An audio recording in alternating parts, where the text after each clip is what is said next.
Help support our coverage using Blueberry, the community that gives creators the ability to make money, get detailed audience measurements, and host their audio and video. Get 30 days to try out the service using promo code BLUBRRY004.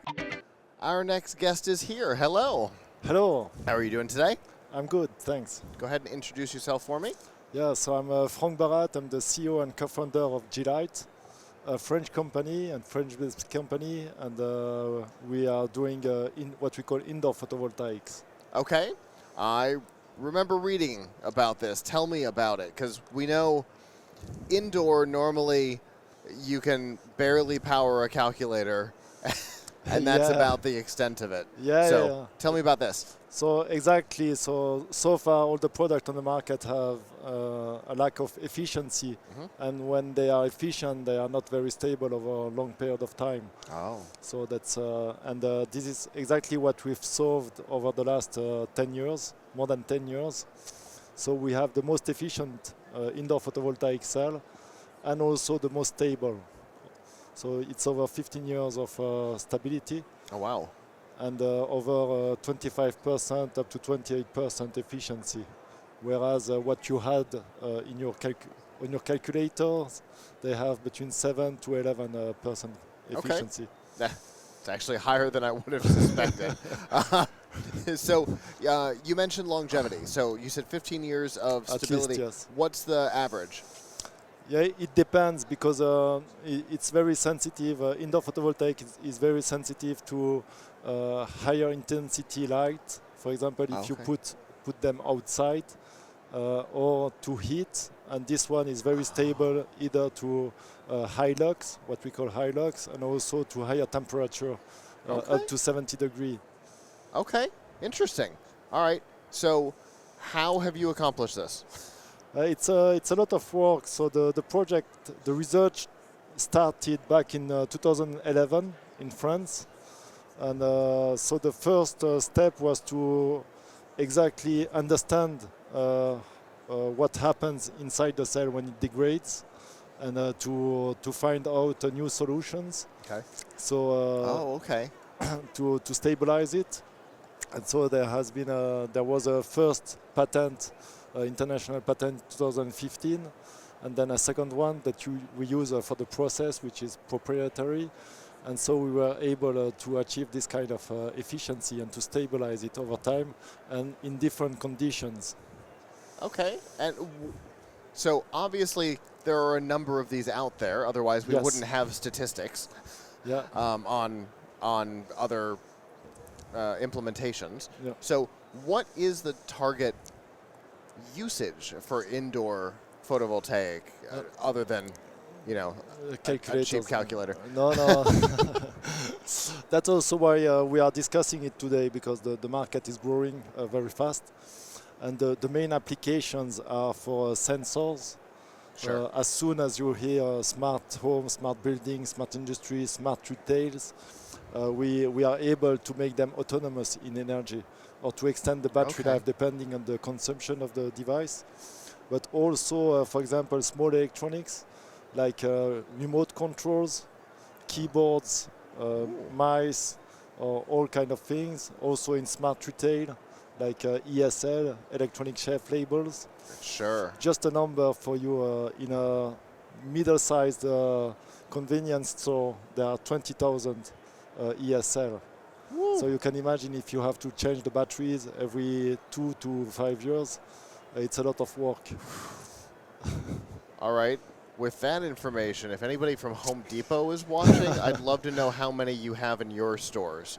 Because if a convenience store has, you say 20,000? In average. Ooh, I'd love to know how many a Home Depot has. Those are huge. Okay, so shelf tags, sensors, keyboard, mouse. Beacons. Oh, Beacons, tags. Sure. Connected locks.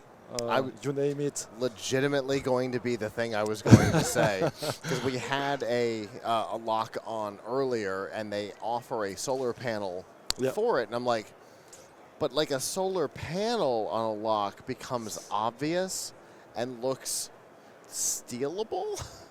Yeah. But if you were able to have something more integrated, it might be more less obvious. Yeah. It's always integrated in the product. Yeah. So it's not a standalone. It's always integrated in the product. Okay. So something like what you're holding there, what kind of output would we expect from that? So we give the output for 1 square centimeter at 1,000 lux, which is a lot, but generally we give it at 1,000 lux. It's 80 to 90 microwatt per square centimeter. Okay. And then it's quite linear down to 50 lux, and it operates already at 20 lux. And 20 lux, it's a clear night with a few stars. Okay. To give you just a perspective. Yeah, I appreciate that. So does it, at that point, I know wattage is voltage and amperage. Does it matter what voltage? Because, you know, most stuff is, at this point, running on lithium. To charge one of those is generally 5.1. The lithium actually runs to 3.7. So are we looking at something in that category that we'd be able to power and charge? Yeah, well, when you integrate photovoltaic, whichever competitor, you always have what we call a power management electronic with it. So to allow it to function, to always have the same output, at least the same voltage. Okay. And our cell has a high voltage. For a cell, it's 0.8 to 0.9, very stable. Okay. So we don't do what we call MPP tracking, so maximum power point tracking, which is why the electronic and the conversion to higher voltage is very efficient. Okay. So we use only a monocell, and then we convert the voltage on with a buck boost to what is needed. Okay. But it's very efficient. But you have it anyway. Either when you use a battery or when you use a photovoltaic cell, you always have a power management electronic with it. Right. Because, I mean, at the very least, if you plug it into the wall, it's coming in at 110, 120, or 220, 240, and AC. And your device doesn't want AC for nothing. No. Exactly. And then parts, like on a computer, there's one sitting in front of us. Yeah. Some of it runs on 5 volts, some of it runs on 12 volts, sometimes there's a 24 volt circuit. So there's always, no matter what it is, there's always conversions. Yeah, and the price is comparable. So we replace the electronic with our electronic, and it's comparable. Gotcha. So right now, who are you targeting for implementation? Mostly the OEM or ODMs, meaning B2B, the integrators. Companies like Samsung, Logitech are already using it. Oh, really? Okay. Yeah, a lot, yeah. Well, awesome. That's some big companies using your technology. Not our technology, but indoor photovoltaics. Okay. So Okay, I see. We arrived on the market last year in August, so after a lot of years of research. Got it. And now we are the first products in which it will be integrated are coming on the market in the next few weeks. Nice. Mostly sensors and remote controls for now, but we are also working on keyboards and different things like that. Okay. Very cool. If anybody's watching and wants more information, either just about the technology or maybe to contact you about doing some integrations, how can they do that? Yeah, on our website, so it's G-Lyte.com, or directly they can contact me, it's contact@G-Lyte.com. Perfect. I will be happy to answer. Excellent. Well, I appreciate you coming up and showing this. Obviously, anything solar being the colloquial term for it, but anything photovoltaic I find really fascinating. I worked in electronic retail for a long time selling parts, and I've been following it for a long time, so it's really cool. Yeah, okay. Thank you very much. Well, thanks for coming on the show. Thank you for having me. Have a great rest of the show. Thank you.